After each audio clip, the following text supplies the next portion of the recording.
Hello, AP students. This is Mrs. Politsky, and I have notes for Chapter 12, Psychological Disorders, and we're going to focus in on anxiety disorders.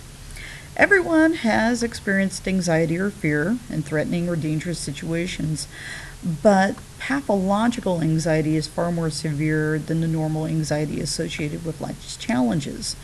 One estimate says that 50% of the general population has at some time experienced symptoms that are serious enough to qualify as one of the anxiety disorders. Anxiety is basically a mental problem characterized mainly by anxiety. There are some different forms of anxiety disorders. The first one that we're going to talk about is generalized anxiety, which is a psychological problem characterized by persistent and pervasive feelings of anxiety. Perhaps maybe dread would be a great example of that, without any external cause, meaning that you have a sense of dread, but you don't know why. Okay?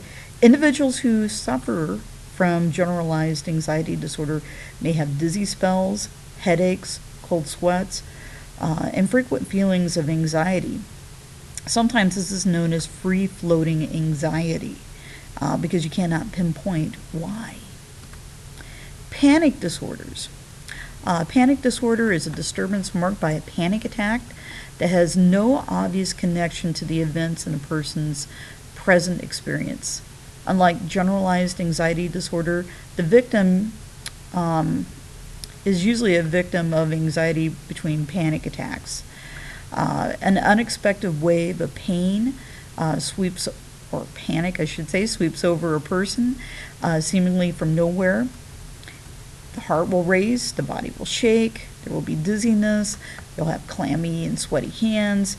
The individual who is feeling this or experiencing this panic attack might also assume that they're possibly are going to die, such as having a heart attack.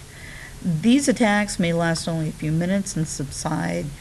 It's almost like a hit and run anticipatory anxiety that develops as an added complication. The dread of the next attack and being helpless and the suddenly being out of control can lead a person to avoid public places, and yet fear being left alone. Cognitive behavioral theorists view panic attacks as conditioned responses to physical sensations that they may have initially learned during a period of stress. The limbic system of our brain, especially in the amygdala, which appears abnormal on PET scans of many patients. Overstimulation of these circuits can produce lasting physical changes that make an individual more susceptible to anxiety attacks in the future. Many victims of panic disorders have additional symptoms of agoraphobia, that's the fear of being in public or open spaces. These fears deprive afflicted persons of their freedom, and some become prisoners of their own home. The treatment outlook is good. Medical therapy involves taking anti-anxiety drugs to relieve the panic attacks. There's also cognitive behavioral therapy that may equal or outperform the drug therapy in combating the panic attacks. Phobic disorders. Okay, a phobia. This is a group of anxiety disorders involving a pathological fear of the specific object or situation, persistent and irrational fear of a specific object, activity, or situation. A response all out of proportion to the circumstances. Phobias are relatively common. Certain studies have suggested that about 12.5% of Americans suffer a phobic disorder at some point in their life. Some fears, like fear of public speaking, are very common, so common that they seem almost normal. The most common phobic disorders are social phobias, the irrational fear of normal social situations. Things like heights, acrophobia, snakes, or closed-in spaces, claustrophobia, are all examples of that. Preparedness hypothesis, this is a notion that We have an innate tendency, acquired through our natural selection, to respond quickly and automatically to stimuli that poses a survival threat to our ancestors. And hence, yeah, maybe it's okay to be afraid of those spiders, perhaps. The last of our anxiety disorders is something known as obsessive compulsive disorder, or OCD. Obsessive compulsive disorder is a condition characterized by patterns of persistent unwanted thoughts and behaviors.